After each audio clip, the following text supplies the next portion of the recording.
Brian, Greg, Kevin, it's a pleasure to have you on the podcast today. Really happy and excited to get this going. Just want to say, we've got a few topics in mind, but, we always have a good fun on a podcast. And it's a pleasure to have you all here. So I'd like to hijack your podcast right off the bat, Adam. Yeah, of course. By telling everybody Happy New Year's. We miss you. Yeah. And there's a special person in my heart on the broadcast today. That's Kevin Nahai. And for all of you that don't know it, it's on our website.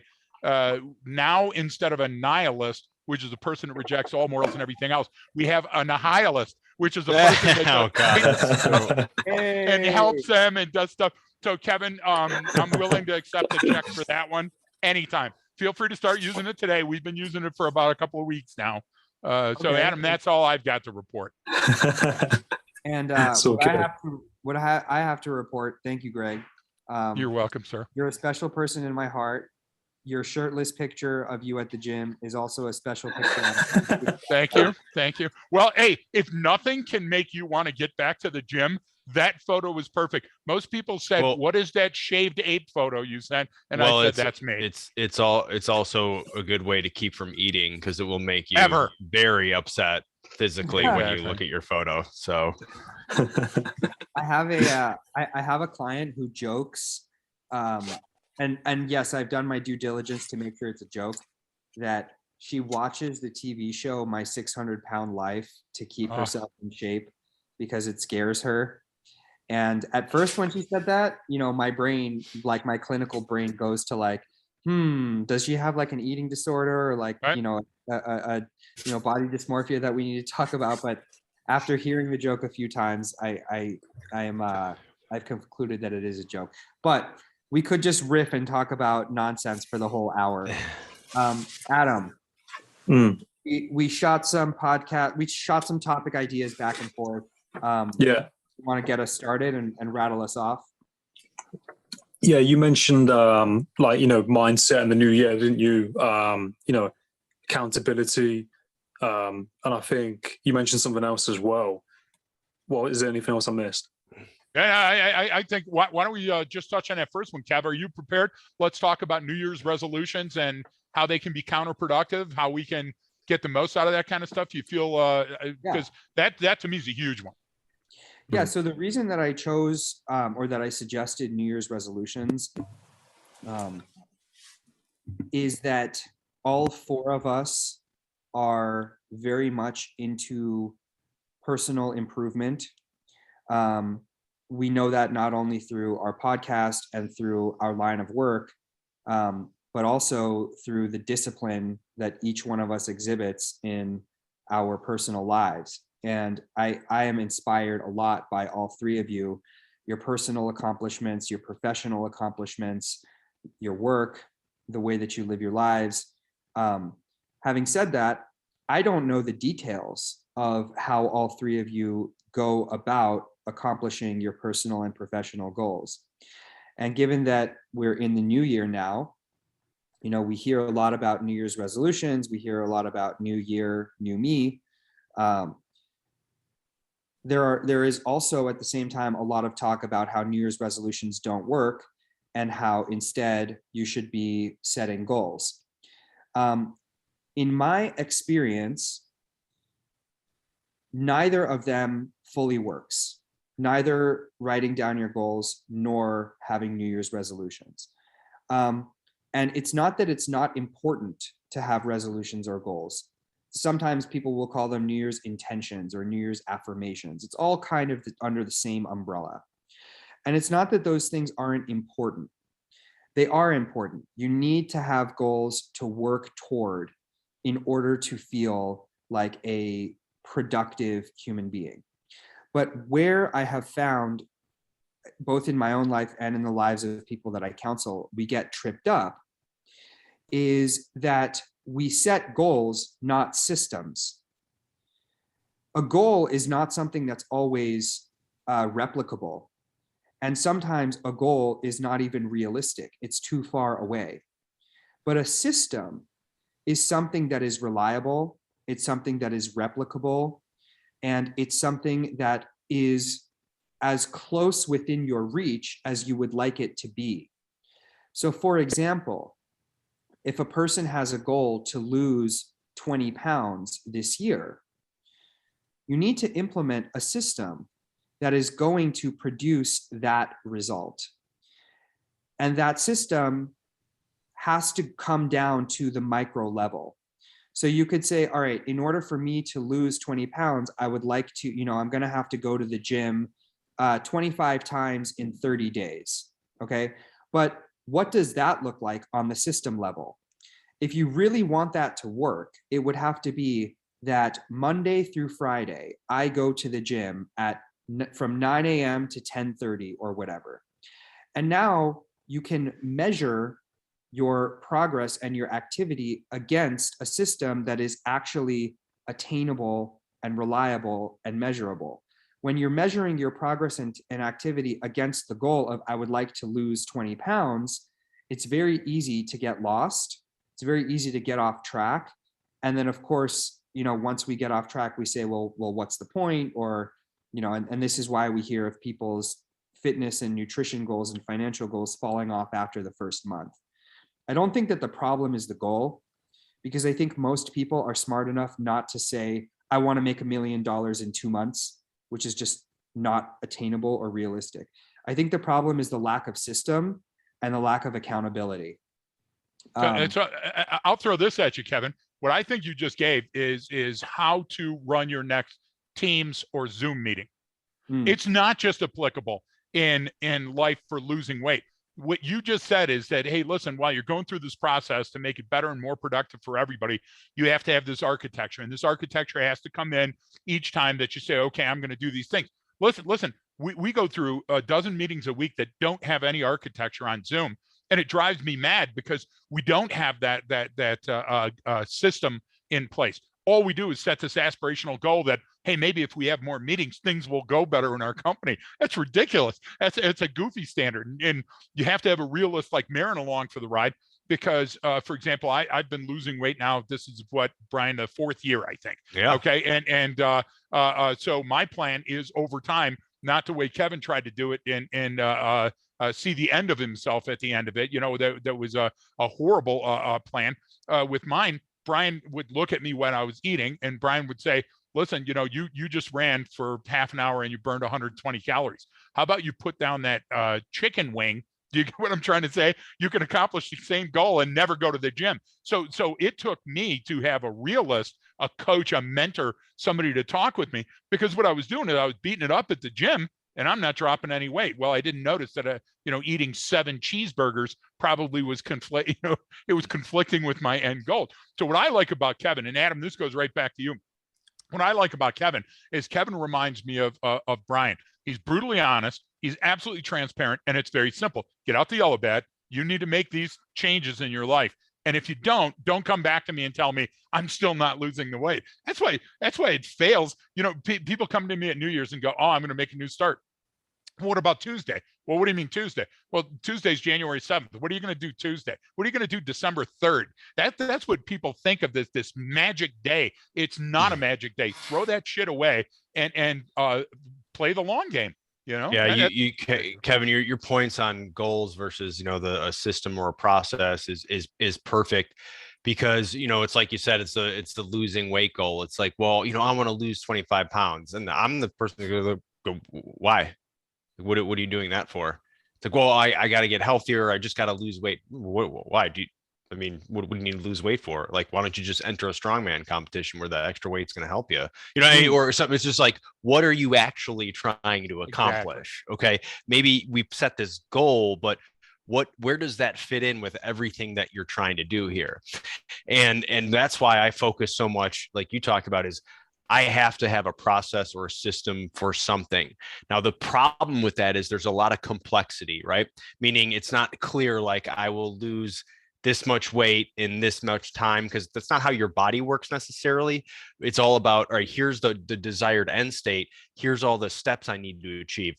But we get so focused on that end state of what that is. And if we don't think it's going towards there because we can't see it going towards there, right, it becomes more difficult. Where I try to do with everything I do, let's just focus on the process. What are we doing here? Because The end state, if this is a good process that we designed and built, the end state will get there. We will achieve it when it gets there. And you know what? It might be a little different than what our goal was, or it might be a little bit different than what that number was on the scale. Maybe I learned that I didn't need all that to lose all that weight because I also gained all this muscle. And so, but I'm also way better and way stronger. Like it can be a nebulous concept, right? We can take something that's abstract and achieve it by following that process and trusting in it, right, to know what that outcome is. So I love how you talk about the goals versus a system, and it has to be kind of intertwined. I'm just going to say this. I want to hear what you have to say, Adam, but I want to mention something about about the complexity aspect. So let's put a pin in that. But Adam, go for it. I think, like, you know, when you talk about goals and breaking things down, and I think especially when you talk about, like, you know, weight and working out and things like that, you know, there's the thing I heard about called the compound effect, you know, and if you do 1% of something over time, it slowly builds. And I think, you know, with goals and, you know, things with, you know, weight change and things like that, there can be a lot of pressure, I think, if someone wants to get from one weight to the next. And I think by not kind of overcomplicating it, like you said, and that kind of, there is a process to it, you know, there's patience to it, there's a lot of things that come into place. But I think that kind of, you know, that 1% and that gradual over time, you know, is something that I think works in that area. It's I think people want like a quick fix. I think we live in a society where it's, you know, instant gratification. I'm going to go to the gym and get this weight, and it, you know, it doesn't work like that straight away. Yeah, so that's what I totally agree. Totally agree. Real quick, everybody on the phone call here, everybody on the Zoom knows Abigail Manning. I was reaching out to her for something else this morning, and she dropped some magic. And she said, you know, she was talking about all of us getting together on this podcast. She's looking forward to it. And she said this, quote, "The strong make it look easy, but it seldom is," end quote. I had to write that down because I was saying, oh my God, that's so profound. You got Kevin Nahai, that's dedicated his entire life to fixing all of those things, not only that were wrong in his life, but in your life too. That's what it's got to be. It's got to be the goal that you're eternally doing this. It can't be just something, I'm doing this for today, I'm going to do this for next week. I think that's plastic. I think that's fake, and it's not going to help you in the long run. Thank you, Greg. And I look up to all three of you guys so much. Abigail's quote reminds me of something that is slightly more brash. I heard a guy, I was watching a guy's seminar the other day, and he goes, "Success is like being pregnant. Everybody congratulates you, but nobody knows how many times you got fucked." Oh my God. There you go. There you go. That's a good one. The strong make it look easy, but it seldom is. It's kind of the same concept. No, that's it. Brian, you mentioned that a lot of the times these processes that we set up for ourselves are nuanced and they're complex. And I have learned recently, in the past couple of years, I've become really obsessed with the brain and the inner workings of the brain, and how our brains learn. Which, isn't it fascinating that our brains run everything in our lives, and we are never taught how your brain actually learns? Unless you go to school as a neuroscientist, nobody tells you what processes the brain learns according to. And there are a few processes. I'm no neuroscientist, by the way, but this is just based on things I've researched. One of those processes is repetition, and another process is simplicity. In other words, lack of consistency is the enemy, and complexity is the enemy. So I was learning this from a guy who is a neuroscientist and a physicist, and he was giving the example of how he's always looking for his glasses when he sits down to do his work. So he sits down at his office, sits down at his desk, and he's an older guy, so he has trouble seeing. But then he has to think to himself, was I using my glasses when I was watching TV? Was I using my glasses when I was reading my book? And that is too much information for the brain to have to deal with when the focus is to sit down and get a bunch of work done. So what did he do? He bought a pair of glasses that lives next to his book. bought a pair of glasses that lives in his TV room, and he bought a pair of glasses that lives next to his computer when it's time for him to work. And those glasses do not leave those stations. And the end goal of this is that when he's working on writing his book, he is making the process, his goal is, I want to finish my book in a year. He's making the process of, in order to finish a book in a year, I have to write 20 pages a day, for example. That would be a very long book. Let's say 10 pages a day. He is simplifying that process. Yep. Because when he sits down to the computer, step one is, I need my glasses, otherwise I'm going to be blind as a bat. If he has to interrupt that writing process of 10 pages a day to go look for his glasses every time, then he's looking for his glasses. His phone rings. His wife needs something from the other room. And before you know it, an hour has gone by. Finally sits down to the computer, and now his mind is in a completely different place. So simplifying the process, first of all, you got to institute a process. Then you have to dumb down that process as much as possible.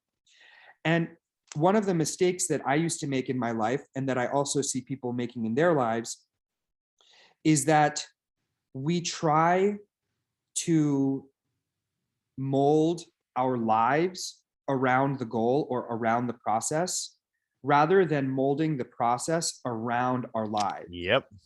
So if you know that you will not wake up early to go to the gym, or if you know that you get your best work done on the computer not after 4 p.m., then do your computer work in the morning and do your gym in the evening. Basically, work with the way your life is already structured, work with the way your brain and your body already works. Don't fight against it, and make it as simple as possible. Amen. No, that's a perfect example, because I'm same way, where I always used to, first thing in the morning, I get up and I would go work out, and then I get my son and I start my day. That's how I always did it, because that just fit for me. And I used to say, people go, wow, you're so disciplined. I said, no, I'm so lazy. If I wait till later in the day, I'll come up with an excuse to not go and do it. So I would force myself to wake up. Well, a couple of years ago, it actually started changing, where I would wake up to go to the gym. You know, I'm up early in the morning, 4:30, 5 a.m. every day. And now, instead of just in there focusing on working out, I'm starting to think about work, and I'm starting to think about all these things and the people I want to do. So I literally had to go, this isn't working for me anymore. My body is fighting this process, and I still get up at the same time. But guess what we do? Greg and I are on calls talking to each other by 6 a.m. at the latest, my time. Exactly. Because we're up doing stuff. And that's how my brain is now. And now when it's that afternoon, when I'm like, not focusing, boom, let's go work out. Let's go move some weights. And like, it's so, but the same thing. So even with that change in there, you hit that point. And there's one clear cut thing that reminded me of that in my life, where I just went, my body's fighting this. Don't. I'm burning calories right now when I don't have to. Let it do what it wants to do, and just design my life around that. And it worked. So I love the way you put that. And I tell you one thing, that the glasses analogy is perfect. So Brian and I, 3/4 of the clients that we deal with are police and military. And so we would be in these intense environments all the time, sometimes in a secure facility, out of the facility, going around. And just like leaving your gun behind in a lockbox as a copper, people leave their phones, grab the wrong phone, and it was mental stress. It was a year of mental stress until I got the bright pink. Now my moleskin, my bag, my phone, everything is bright pink. You No think way. that a cop, hey, you think that a copper or a soldier picks up my shit and walks off with it? Never happens. And you know what? No matter where I am in the room, I can see my pink phone and I know everything is okay. So it took all of that anxiety off of my plate. I'm the happiest guy in the world. And I'm going to take some anxiety off of Adam's plate. So Adam, if you're listening, your beautiful child bride that needs an eye test, because we all can see you. Okay. She and you are going to maybe want to get married one day. And everybody on this call again, hold on now, buddy. Don't put any pressure on him. Hey, listen. Oh, is she back there? Yeah, she's in the room. On the call. So, wait, show the cameo. The idea, we're four ugly guys. Let's see this. Exactly. Well, we're not sure if it's a silhouette yet, because she hasn't said anything about a poker. But think about this. What's the biggest stress you can put on a relationship? It's not just buying the ring and asking and getting down on your knee, no matter what kind of relationship you're involved in, Brian. But the idea is that in a male-female relationship, what's the biggest stressor? I've seen the worst domestic violence incidents in my life start because of the bride's dress. I need to lose weight to get into this dress. Now, we have unrealistic expectation. Now we see ourselves as something we aspire to be, but we can't get there. And now what you've got is you've got the people that are fighting and they're, oh my God, I lose weight, and people are crying and doing all that other stuff. I see that in other goals, but I just want to say that most people that are watching us right now remembered somebody getting married and having such a hard time and going in and having to get the dress. Look, there's nothing in your life that should be that stressful unless you're doing Heimlich maneuver on a baby. You get what I'm trying to say? You should never be under that much stress. So Adam, I know you're probably going to pop the question after this episode. So don't put that much anxiety on yourself. You're too young for that much pain. Oh my gosh. Yeah, I know. I was waiting till a couple of weeks, but why not? I'll just do Why it now, not? mate. No. On the podcast. No, I'm joking. No, I agree with you. I think with everything that was said, that there's a lot of complexity, I think, and there's a lot of stresses, isn't there, in life? And you go back to the glasses analogy. The guy having different glasses to read a book and do what he's got to do. I think sometimes people overcomplicate the process, and we can sometimes break it down to quite simple. But I think how we're wired, or how society is, maybe the environment maybe has some kind of influence over that, or what we've picked up from parents maybe. But I think, like you said, you need to have that communication, like you said, simplicity, consistency, complexity. And I think you guys must see it in companies or people. It's very, very complex, and that things aren't clear and things aren't broken down. Especially, I listen to your podcast, the Left to Greg podcast, and you talk about training a lot. Yeah, and that things aren't kind of broken down, and it's all complex, and there's a lot of information, and it's something I've experienced in jobs and careers. Everything's kind of thrown at you all at once, and you have to try and digest that to kind of get solution A or B. If you break it down simply. Well, one of the difficulties with that, I think, Adam, is what happens is everyone's got maybe something in their life that they're good at, or they know a lot about, and they can do it. And I mean, the gym one is a perfect example. Like I've got buddies that were like total gym guys. They were jacked, strong as hell, knew everything about nutrition, would weigh out their food, all this, like very attention to detail, meticulous, everything, never missed a workout, all that stuff. And guess what? The rest of their life was a complete mess. And you're like, wait a minute here. You're demonstrating the fact that you have the discipline, you have the tools, you're smart enough to understand how to achieve goals, but what do we have a hard time doing? Taking what we know in here and applying it in a different part of our life. And sometimes it can either be, oh, well, I know what I'm doing, I got this. And you're like, no, you don't. Like, you're an expert right here. This part of your life, if I was going to put it all into a little graph, like shade it in, you're good. You don't need to work on that part. It's the rest over here. And it's so, how do you conceptualize it, right? How do you take this that I'm good at here and apply it to something that maybe maybe to my finances or my job or something, or a relationship? That's a great example, right? You just said, like, you got to kind of seek someone out and get some advice and get some help, right? You got to listen to a subject matter expert and go, okay, you know what? I suck in this area, but maybe if I listen to Kevin, right, I can call him and tell him what he goes, look, these are the steps you need to take, because I'm already showing the fact that I know how to create a process and take steps. So it's actually easier for those types of people. I think it can be easier to then take what they already know and apply it in a different area. You just got to know what those steps are. I would throw this too, Adam. You're a Wile E. Coyote super genius, and you don't always see it. But you just said something that's going to be almost impossible to overcome. What did we have? And most of you are so much younger than I am, but everybody remembers happy hour. So in and around Detroit, General Motors, everybody worked for General Motors. So when they came home, they didn't come directly home from work. They stopped for happy hour at the Club Cheval or one of the other places, had a couple of drinks, and then came home. You don't think that changed how hard it was to communicate with your parents when they came home half in the bag? You get what I'm trying to say? To try to shed now you've got this unrealistic standard. Those are hard things to work past. And the Nahai factor that I call it, being a nihilist, you literally look. The brain's electrochemical neurotransmitters are setting up things where patterns are easy. Why? Because it's the lowest caloric repeat process. Rinse, repeat. You get what I'm trying to say? Your brain loves those things. That's why you follow the same way home every day. But then what happens is if we pattern recognize or we fail to, now it's become a habit.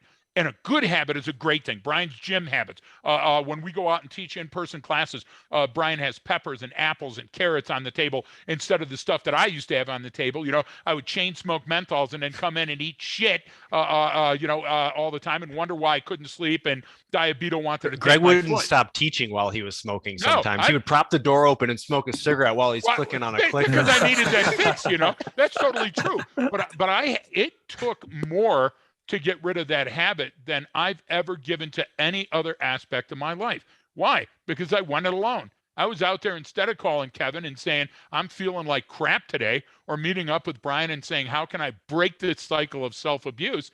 I went it alone. Now you can go it alone, right? But it's not the best way, I should say. Okay. So I want to ask you about the habit thing. Yeah. And I also, directly, it's so funny you brought this up, because I was about to say, has anybody on here ever struggled with an addiction? I'm glad you brought up smoking. And this question came to mind when Adam was talking, and he was saying there's, these things aren't always easy, because there's both, in terms of the way that society and our families are set up, but also in terms of our emotional issues. Sometimes our emotional issues are what make the process of starting something or stopping something very difficult. And an addiction is a perfect example, because I know that some people on here who are struggling with an addiction, by the way, that doesn't only have to be to a physical substance like drugs or alcohol or smoking, because we do get addicted to habits. Every habit is actually, in a sense, an addiction, because it's something that you do over and over and over again. And it's very startling when somebody tries to interrupt that habit. It's like if you have a certain way of getting home from work, and all of a sudden there's construction and the roads are blocked. And then for a few seconds, your brain goes haywire.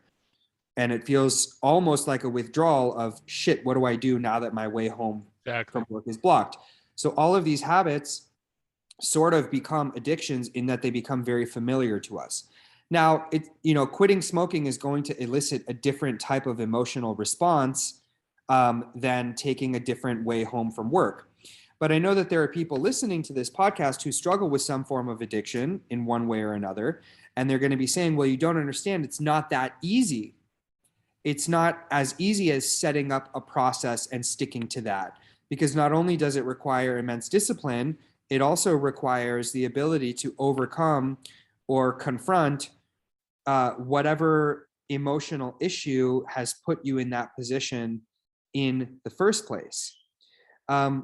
And so as somebody who used to be a smoker, or anybody else on here who ever had an addiction, I'd be interested to hear how you guys all dealt with that.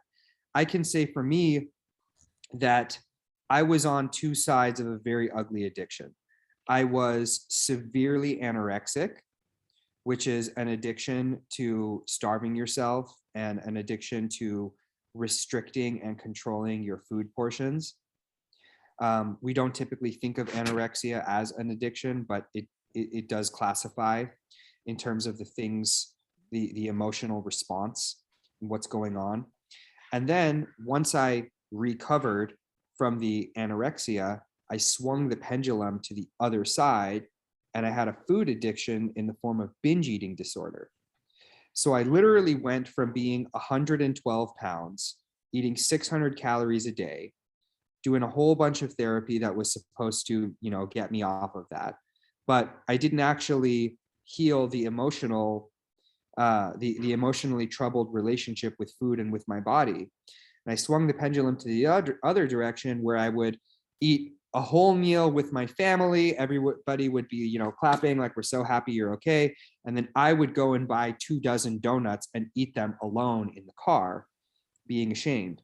So those were two addictions that I know that I had to break. And at the most fundamental level, I did have to establish new habits. I had to establish a new process. I had to take everything step by step. But the waters were muddied by the emotional complexity of getting off of certain behaviors, in my case, or in your case, getting off of cigarettes. And it's not only a physical addiction, it's mostly an emotional addiction. And the way that we know that is that the emotional problem is what got you addicted in the first place. So yeah, Kevin, let me throw this at you so you can, because this is just another step of what you're talking about. So our CEO and my consigliere, we all knew each other for many years. Probably 40 years ago, I was investigating a burglary, a series of burglaries actually. Walked in, showing some rookies how to clear a house, and walked into the bathroom and got in a firefight for my life with a guy with a 12-gauge shotgun in the confines of a bathroom that are smaller than the driver's seat of a car. Oh my God. That's when I started smoking.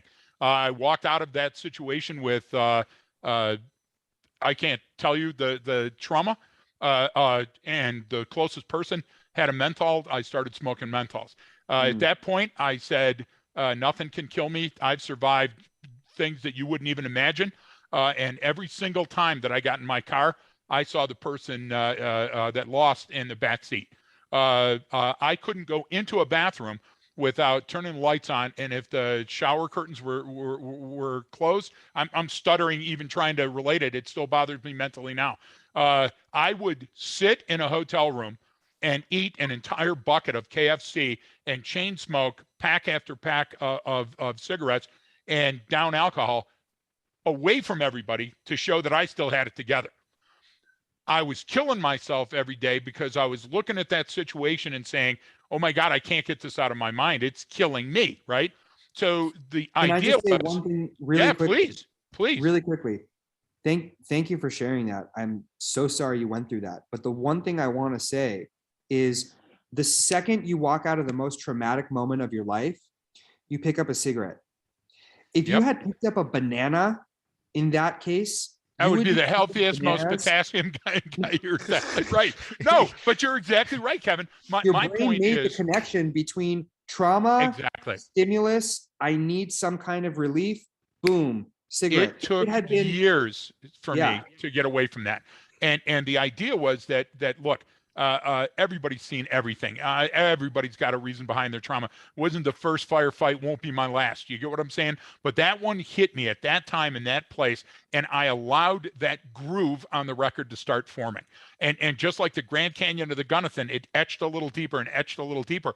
And gone unchecked, I would have blown my effing brains out because I couldn't deal with the anxiety, the long term. The idea is that we each have that chance to say, I'm in trouble, help. And I reached out to a couple of the closest people that I knew, and I said, I'm putting on this Iron Man facade, but this is killing me. So those type of cathartic moments, that going to your friend and saying, I don't think I can handle this alone, or going to a counselor, or buying that self-help book, whatever it is that's going to help you, you got to get out of that rut. And I thank God that I had people around me that in my day it was tough love. Hey, rub some dirt on it, get up, let's go. You get what I'm trying to say? I know how hard that is, but that was the answer for me. Had I not received it in that message, maybe I wouldn't have listened, you know? So you're exactly right. Those habits become so entrenched, they're virtually impossible to fight alone. Well, how did you, other than getting help from other people, how did you break your addiction to tobacco? And Marren, it's actually a great story. Yeah. What did That's you it, do well? And what no, what to did you talk do about well, and what process. do you think you could have done differently? So I'll Yeah, tell you, him, Greg. That's the story I wanted you to tell after the beginning, how it opened. Yeah. Brian and Shelley and Sean and all my dearest friends said, hey, we're not going to stand around watching you kill yourself. So you got to do something. So I looked at everything, and I invested in Nicoderm and nicotine and patches and all of this other stuff. I did the thing on the wrist. You get what I'm saying? I called the hotline. I tried all of those, and none of them worked. So I said, okay, I'm a man of science. I absolutely love science. I love math. So what I'm going to do is I'm going to buy my final carton. So I went and I made a big thing about it. I went and I bought my cartons of Marlboro Light Menthol, please, and big happiness. And I came back and I sat down and I numbered the cartons. So it's 5, 4, 3, 2, 1. Then I went to the packs in carton number 1 and I numbered the packs 5, 4, 3, 2, 1. There's 12 actually, if you need to know, but coming down with the numbers. Then I went to that final cigarette pack. And inside, I opened them up, and on each one of the filters, I designated each cigarette in that 20 cigarette pack. So I had a countdown. And then I knew to myself that was it. So I could take as long as I did on that last pack. I mean, I was looking at that last pack, and you asked these guys, I had 3 cigarettes left, and I'm like, shh, gosh damn it. Is that going to be 3 months? Is that going to be 3 weeks? Is it going to be 3 hours? Because you got to understand, Brian jokes that I used to cut both ends off of the carton, light it with a road flare, and then play it like a gigantic harmonica. I was a smoker. Okay. I mean, I was like a dragon when it came to mastering smoking. But by doing it that way and by having that process and by counting out the cartons and making it a big thing and saying, no, I'm not going to smoke this one yet, I put it away, it helped me. And when I was done, I had a little celebration for myself and I said, I'll never smoke again. Haven't ever even had the urge since that. But it was customized for me, my situation, and my brain. It might not. I hope it works for somebody, Kevin. I hope somebody out there right now jotted that down and tries it. But my thing to you is find out what it is that gets you to the gym, gets you off the pipe, gets you off the cigarettes, right? Because that's what you have to do. You decided to live, Kevin, and thank God you did because you're a wonderful person and I love you. Brian decided to live. He's had some trauma in his life. Adam almost didn't make it. Adam is the epitome of Friedrich Nietzsche. You haven't lived until you almost died. Adam Parr took that literally. You get what I'm trying to say, and almost died. But take a look. I think the most successful people are those that have overcome adversity in their own life. And I think they make the best coaches. I really do. Coaches, mentors, you know what I'm saying. Ryan, can you tell us more about what Greg was just referring to? And then Adam, I know, this is your podcast, and so your listeners know a little bit about your story, but I want to know more details and how what, like Greg told us his system for breaking his addiction, or getting past his trauma.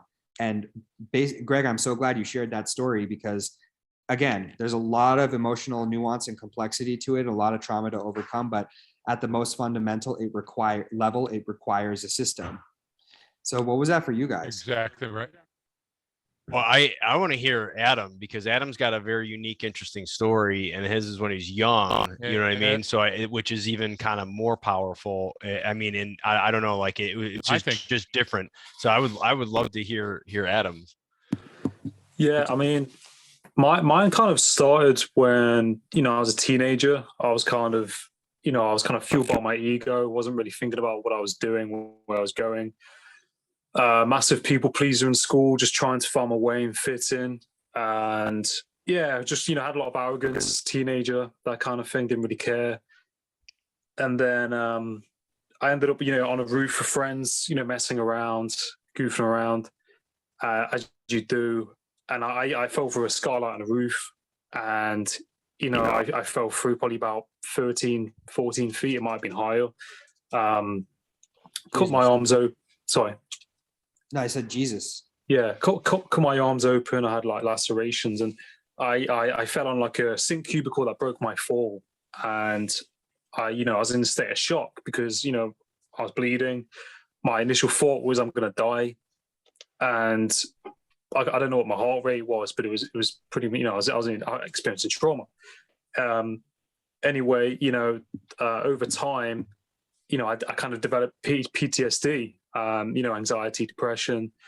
had to have time off school. And a weird thing that happened, I was kind of having my PTSD triggered by many things. A lot of things were happening around that time. I was having a lot of fights at school. There's a lot of, kind of victimization and bullying at school.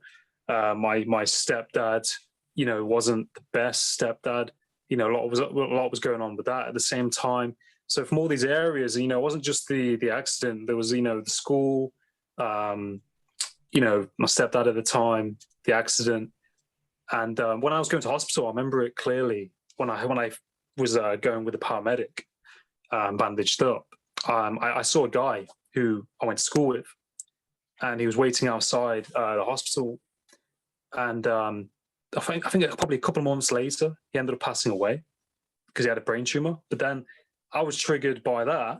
And I remember having this overwhelming fear that I was going to have a brain tumor, as well as, with all my trauma. And I was just being, that was like another trauma for me.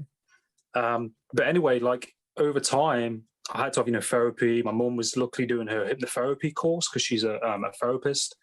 So she was doing hypnotherapy with me. I had therapy as well alongside that. And just talking about, what happened.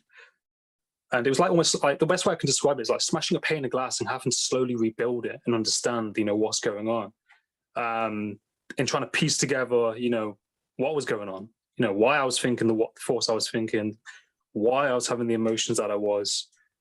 Because I never really kind of understood or thought about anxiety or mental health before that, prior to that. But a big thing that helped me was exercise.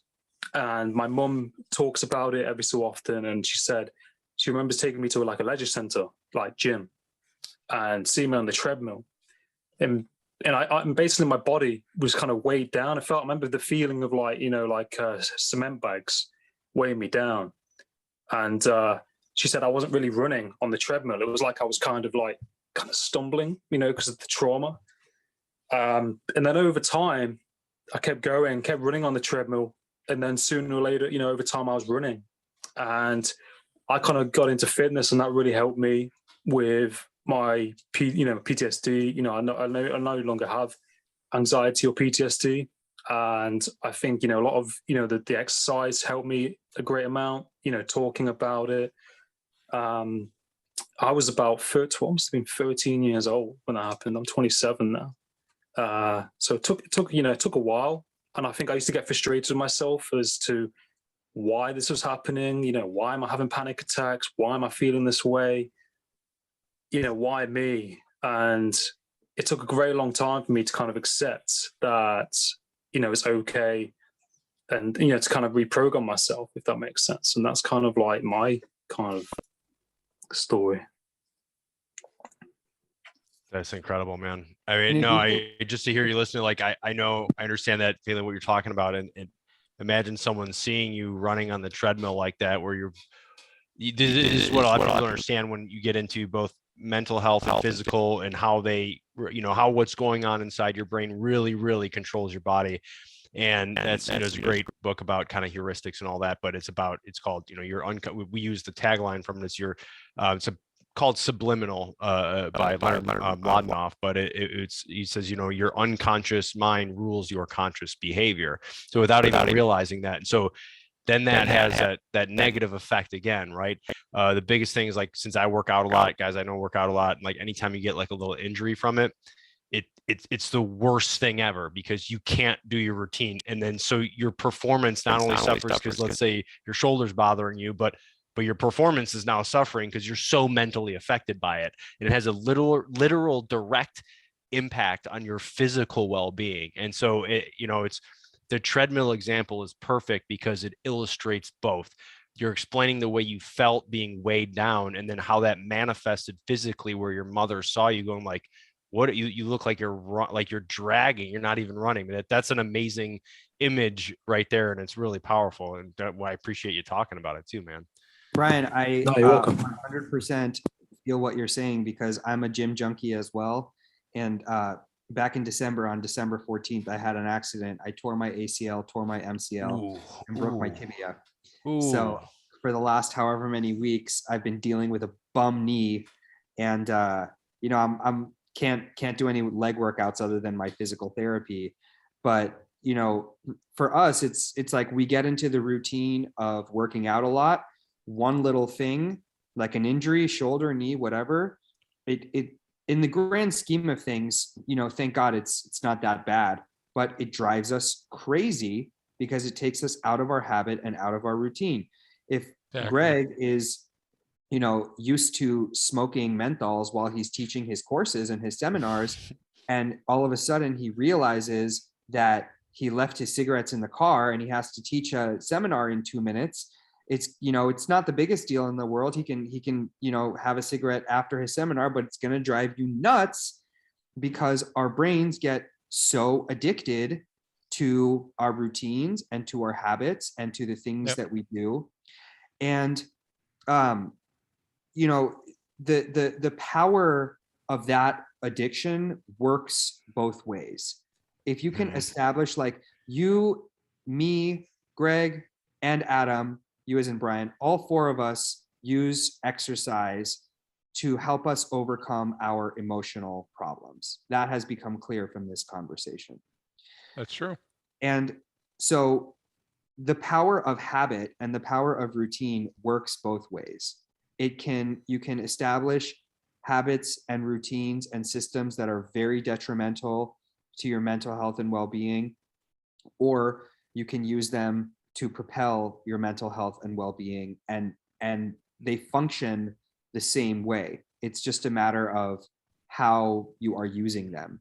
And I think that a lot of the time when terrible things happen to us, like my disease or Adam's accident or whatever, it sort of feels like I didn't ask for this thing to happen.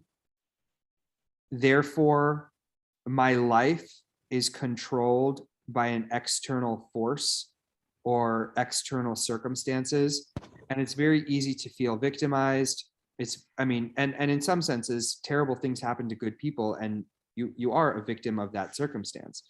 But I think the important reminder is that no matter what happens to you, whether you deserved it or not, whether it was an accident or not, whether it was your fault or not, you are only out of control of your life for the 10 minutes or 10 hours that event happened.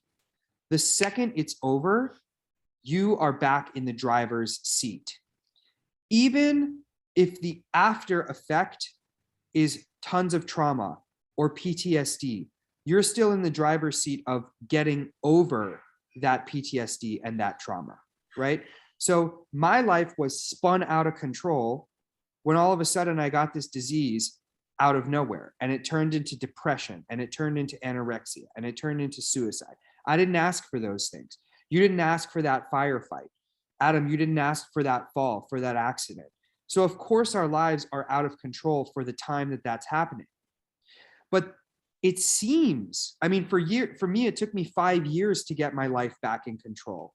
And part of the reason it took me so long is that it seemed like, because this thing has happened, now I'm the victim of my circumstances and my life is out of my control. Yep. What I didn't realize was that even though that thing has happened and now I'm fighting off the after effect, now I'm fighting off the remaining demons, the fact that I'm fighting off those demons means that it is back in my control. Yep. It is back in my realm of responsibility. And that doesn't mean that the problem's going to go away overnight, but it's so liberating and it's so powerful when you realize that no matter what has happened to you, you get to be the one to deal with it in the way that you feel is best for you. And that the best part of the past is that it's over. That event is over and done with. It may have effects that linger, but you get to be back in the driver's seat of dealing with those effects.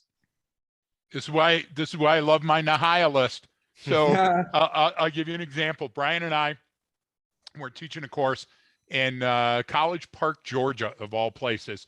College Park, where you can get the best barbecue in the world and shivved like you're in prison, all in the same taxi ride. So we came back from the hotel after a very tense day. And all I wanted to do is go to bed or go screw around or go do whatever. And the elevator's right across, Brian remembers from the gym. And here on the treadmill was the biggest, fattest black male I had ever encountered in my entire life. And he was getting it. He was working his ass off. And every day that we were there, in the morning and after work, he was hitting it. I took such inspiration from that man that I had to go in and I had to tell him, look, you've changed my life. I went home and bought a treadmill. I still have the same treadmill today. Every morning I go down 6.2 miles on the treadmill every morning because I was so inspired by that guy, and I won't let anything stop it. That to me meant something. And it became a catalyst in my life. Brian and I just were on McDermott. McDermott's show. And during that, I was talking about the easiest job in the world was assistant crack whore. And I want to clarify those comments. Listen, I ran into 30 years on the streets as a copper. You run into a lot of people that are broken. And the problem is they don't have somebody to tell them that they can get unbroken. You can break the cycle that you're in. And what would happen is you were running into the same people that were committing a crime to smoke the rock, then they were committing a sex act to smoke the rock, then committing a crime over and over and over. They were in this cycle. And you'd look at them and you'd stop me, you'd hold their head, and I would take a knee. And I would go, you don't have to be that person. You're doing this because it's easy. You're doing this because your brain is in that groove and you're thinking, hey, as long as I'm in this, I got the life of Riley, but you're killing yourself too. Sometimes a podcast, a person, that guy in College Park that was on that treadmill, it doesn't matter where you take your inspiration. It can be a religion. It can be a talk show. Do something about it, because if you can break that cycle, even for a few minutes, Kevin, I totally agree with you that you can distance yourself from that problem enough to get back in control of your life. And that's what we're really talking about. Adam, you're such a young kid. And I think the reason I love your talk show so much, your podcast talk show, showing my age, is because every time I tune in, you're so upbeat. And then you got these great guests and you're upbeat around those guests. Nothing brings you down. It's the Chumbawamba. I get knocked down, but I get up again. And I like surrounding myself by people like that. And then straight talkers like Marren, that's like, let's go, fat boy, drop the chicken. Here we go. It's wonderful, because I need that too. I need tough love. Greg, I got a question for you. But Brian, I didn't mean to interrupt you if you were about to say something. No, I was not. Go ahead. Okay. So I'm going to find something on my Instagram. There's this money guy. He teaches sales. He has like ton of money, teaches sales, used to be a very successful car salesman. Then he started this business where he teaches people how to sell. And his name is Bradley. I follow him. I love a lot of the stuff he says. Some of the stuff he says that I don't agree with, just like anybody else. But he posted this thing on his Instagram. He posted this little video. It's like 45 seconds. And the comments went absolutely nuts. Some of it reminded me of what you said, Greg. But I would like to hear how everybody feels about it, if they agree, if they disagree, and what they think the nuances are. So let me find this. Okay, you guys chat while I'm looking for this. Now we're just gonna sit here counting down until you find it. You've set the hook so Marren, deep in what this is. Marren, what's an Instagram? Yeah, exactly. I know, I'm sorry. I'm not very bright. I don't know what those things are. Yeah. And if I can't find it, then I will paraphrase, but I would rather look for it if I can. No, you take your time, Kevin. Adam is my only form of social media. I honestly got Adam on LinkedIn. Still don't understand LinkedIn. Think there's a bunch of blowhards on there, including me. No, I really appreciate that, Greg, and I appreciate your comments earlier as well. And I think, like you said, you can sometimes, like you went to that place with Brian and you sort of go on the treadmill. And I think sometimes it just takes, little powerful things like that, by seeing someone doing something that can kind of change even your emotional state, isn't it? I've been working in hotels in the past, really stressed. And then I've seen someone come in who, has a lot more going on in their lives than me, or you hear people Yep. talk about things and you think, well, what am I worrying about? You know, like that person's got XYZ to deal with, or you see someone who's might be struggling in some way. It kind of that Right. shift in perspective, isn't it? No, that's exactly it. And when I joke about like the crackhead and the cab and this and that, Brian and I, when we go to a location, we go to location. We regionally envelop ourselves with the culture and the food and the people and everything else. And guess what? We found out that everybody in the world is just like us. We're all a bunch of broken humans that are afraid of what goes on in the dark. And so we try to shine lights into those places and hang around in groups with other people that make us feel less scared, less anxious, right? And so if you go through your life that way, it's going to be a wonderful, fulfilling life, and you're going to have a lot of fun, getting to know a lot of people and find out about their condition and how they solved it. If you're always looking at them and those people and all that other stuff, you're going to have a miserable life, you know. And so you are in charge of how good and how rich and abundant and wonderful your experience is going through. Man, I know I have a legacy of doing shit that should have killed me. And so I look back and I go, every day that I'm alive, it's a good day.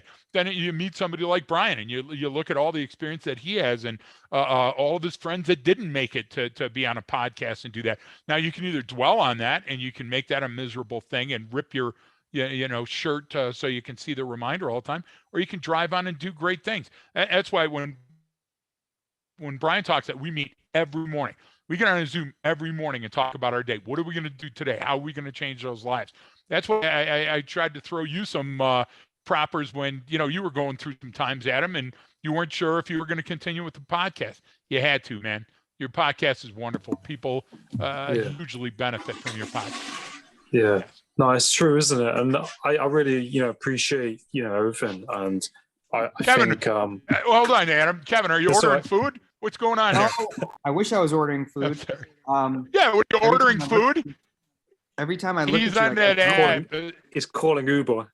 No, okay. I can't find the video, so I'm gonna have to paraphrase it. Oh, Greg. Okay, we lost you for a second. All right. So basically, he comes. He's doing a podcast interview. He's got a podcast, and he goes, "You didn't have to sell drugs. You chose to sell drugs. You didn't do it because your life was hard. You did it because it was the easy thing to do.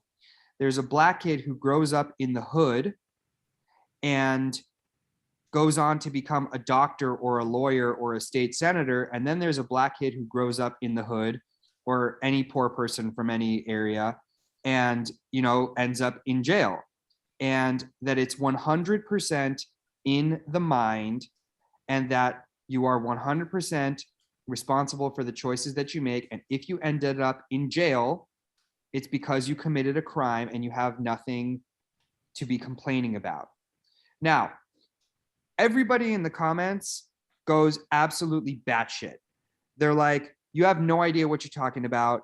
You didn't grow up in the hood. You don't know the challenges that we faced."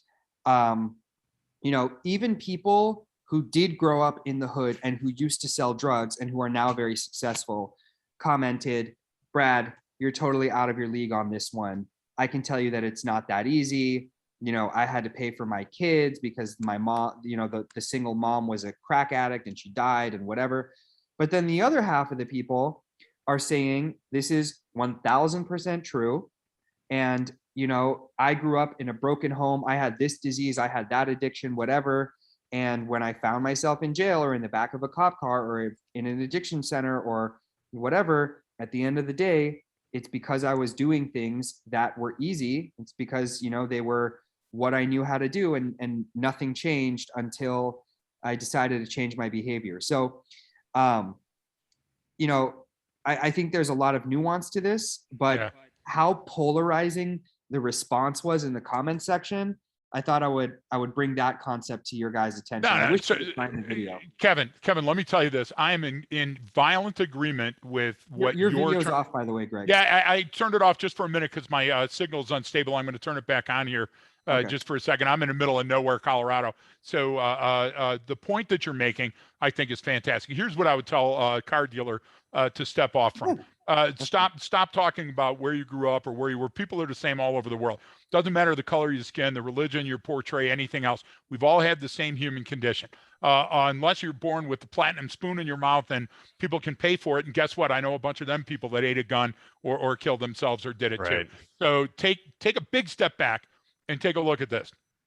When you are about to suck that glass dick, when you are about to shoot up, when you are about to do all of those things that are so horrible, because that's what it is, man. That's what it is. When you got that gun in your waistband and you're going to go in and you're going to rob that liquor store, whatever it is that you're going to do, there's always the other side of the coin. There always are tangential spirals that you can play in your brain before that you do that. But what's happening is the people that are answering in the negative are too far down that path, and what they've done is they've committed the sin of a bias. They have a cognitive bias that tells them that, listen, everybody else is at fault. It's like road rage and all these other things. There's certain chemical addictions that we have. There's certain mental illnesses that we're going to get into. But for the large part of your life, you make choices. And if you make good choices, good things will happen. There's still people that made the greatest choice in the world and their kid died of leukemia. What are you going to tell them? It's because of this or that or the other. The idea is to be the best you that you can in the moment.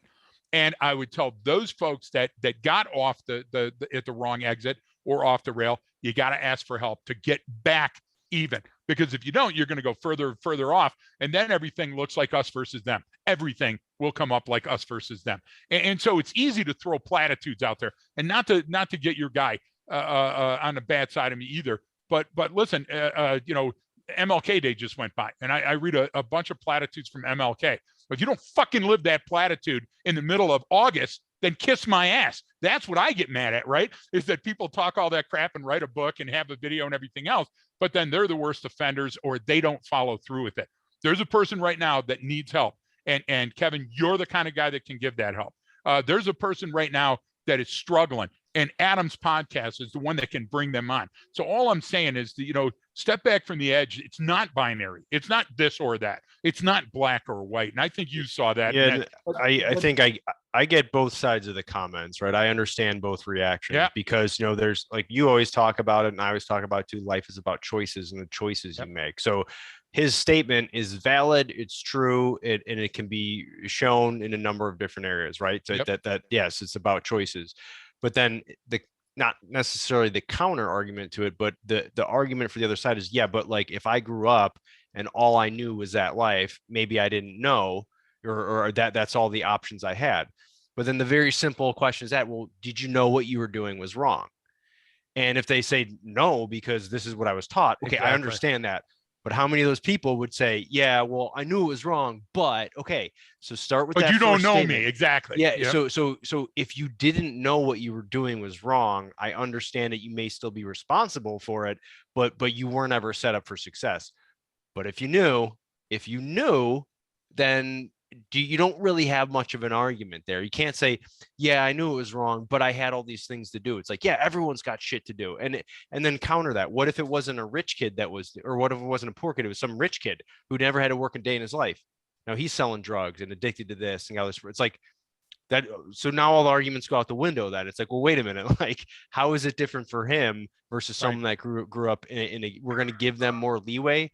I understand that, but then why do rich kids kill themselves too?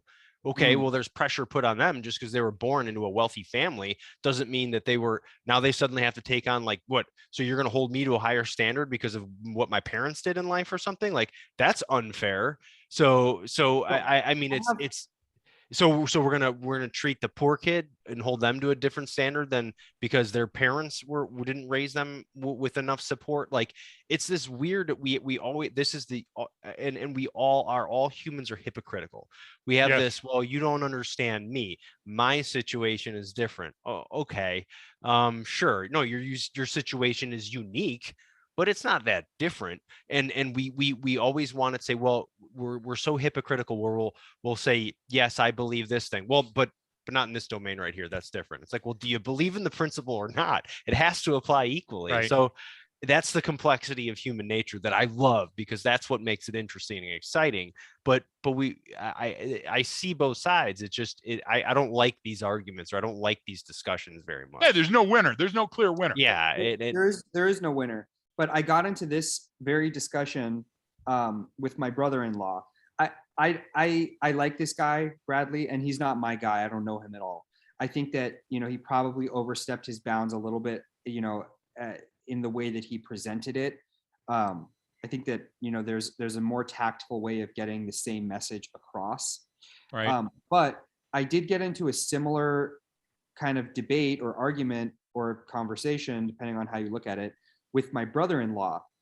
I am all about the choices that we make in life. And there's this like meme floating around the internet where, it shows like two runners about to run the race, and one of the runners has a leg cut off. So basically what it's saying is like, okay, you've got a rich kid who came from a good family running a race against a poor kid who came from a bad family. Obviously the rich kid is going to win. And what I say when I see that meme is, yeah, but you don't know that that rich kid has a heart condition. You see that the poor kid, he has his leg cut off, but you don't see that the rich kid has a whole bunch of challenges of his own. Just because he has money doesn't mean that that's the be all end all. So I was talking I was talking about this to my brother-in-law, and he was like, look, you have this sort of pull yourself up by the bootstraps mentality, and it's not fair, and it doesn't apply to people who come from less fortunate homes, or to people who come from, this, that, or the other. Again, when he was saying this, I don't think he was remembering the things that I've been through in my life. Right. My parents had money when I was growing up. All the money in the world didn't stop me from the shit that I had to deal with. I understand his argument, but my argument back to him is that if we don't adopt some semblance of pulling yourself up from the bootstraps, regardless of where you came from, then we are forcing you to stay in that situation. Yeah. And this is the problem that I think gets overlooked. We want to be sensitive to people who come from broken homes, people who don't have money, people who grew up on the streets, people who had to sell drugs to feed their families. We want to be sensitive and compassionate to that. We may even want to be so compassionate that we give them government support or welfare programs or training or help from nonprofits or whatever. And people take their sensitivity to help people who grew up in those types of circumstances to the extreme. And that's a good part of human nature. But the problem is that in our sensitivity, I agree that we should be sensitive, but the problem is that in our sensitivity, if we blur the line into telling people that they are where they are only because of their circumstances and not because of their choices, then we force them to stay there. And we end up doing them a huge disservice because we don't teach them or train them that if they make better choices and if they take responsibility for their lives, then they literally can pull themselves out of poverty. They literally can pull themselves out of whatever situation they are in. And I know that when I say it's possible for people to pull themselves out of poverty, people are going to accuse me of being insensitive or being like sounding like Reagan or sounding like a Republican or, sounding like this and that and the other. And that's not my intention. My intention, because I've seen the ridiculous, incredible transformations that people have made, is to teach them and to train them how to do that for themselves. And I fear that if we focus too much on the circumstances that they grew up in, then I'm actually doing people a huge disservice, because now I'm not giving them any tools to make their lives any better. And that's something that I see happening all the time. And it's really disconcerting for me. No, I agree. We gotta throw it to Adam here. Yeah, we gotta get his opinion and let him talk in here for a little while longer. I got another few minutes I can stay on for. Yeah, but no, this that's is cool. Incredible though. Yeah. What comes to my mind thinking about it is, like you mentioned, the drug dealers and people doing certain activities or illegal activities. You said it's the easy option or something like that. I think it I didn't say probably that. is. That's what this other guy said. Not what you said. What you said the guy said on social media. But and it probably is. You people hop into that route. But I think like there must be, surely, if people don't feel like they've got a sense of belonging or purpose, if they join a gang and they're doing those things, they're gonna feel that they've got a sense of belonging being in that gang if they're doing those kind of activities, even though it might not be the right thing, and they might be getting income from it, or they might be getting pleasure or whatever. And I think that is probably a big thing. And I think like in my current job, I can't say too much, but I work with some people who have a lot going on, and they're in certain complex environments, and they might be unemployed or not working, and they've been in that situation for a certain amount of time. And I think if people are in a certain place, in a certain environment, you have to kind of peel back those layers, don't you? Like Greg and Brian talk about it a lot, with situations unfolding what brought that person to that place by kind of peeling those layers back. And I think people in those environments, I think you have to peel those layers back and look at, ultimately why they're doing that thing. What is their childhood like? What is their family like? Who are they surrounded by? I think there's a lot of factors why people are in that situation, but I don't think there's a quick fix for that. Sometimes people are in that, you see a lot of rappers and a lot of successful people who've come from that background, so there is a way out. If other rappers, not just rappers, but a lot of people who've been in that have found a way out. And I think sometimes quite big things might have to happen in their lives to kind of make them realize it's a quite a complex topic, isn't it?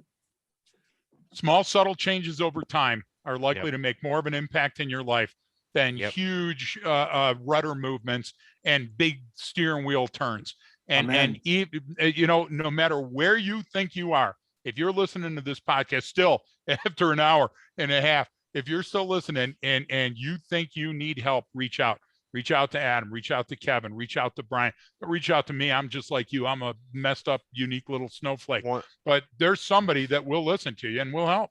One thing at a time, one day at a time, one problem at a time. That's it. I teach the little insurgent here all the time. I teach her when she's even working on her math homework and she goes too fast and gets the wrong answer, even though she knew how to do it. I go, what do you got to do? One problem. Oh, it's just one problem at a time. 1% better every single day. That's it. That's it. One step, man. One step. If you can put your foot on the floor in the morning out of bed, that's a step. Now 2 feet the next day. Now take another. It's it. That's all you got to do. By the end of the year, you're like, holy shit, look at what happened. Here's the challenge to Adam, though. I have such a good time, Kevin. We don't talk nearly enough, and I love you, and I love talking to you. Adam, we don't talk nearly enough. I love you, Brian. I hope you overcome that chronic masturbation. Never. Sooner or later. I mean, I don't want to. I don't want to. I had to give a dig for Brian in his uniqueness. But the idea is we got to do this quarterly. I don't know what the feedback is like, but just getting on and talking to you guys, it brightens my day. It makes the next couple of weeks I'll be laughing about something that we said or something that we did. So I hope we help one person. You guys are the best. Yeah. All right. Thank you, Adam, for hosting us. Yeah. Thanks, Adam. No, you're welcome, guys. Bless you. Talk to you guys soon. Yeah. Love you, Kevin. And love to your bride. Make sure you say hey to your girl, Adam. Yeah, I would. Easy. He's not going to let her listen to this episode now. I know. Yeah. Hey, and to your mom. And to all your three mom. of us, we expect to be groomsmen, not your friends. Oh gosh. I know, yeah. Even more pressure. I want to be the gigantic ring bearer. Wow. I'll send out the invites. Don't worry. Thank you. Thanks, guys. everyone. You're welcome. I'll put your social links in the bio. All right. Take care, everyone. Take care. Yeah. See you.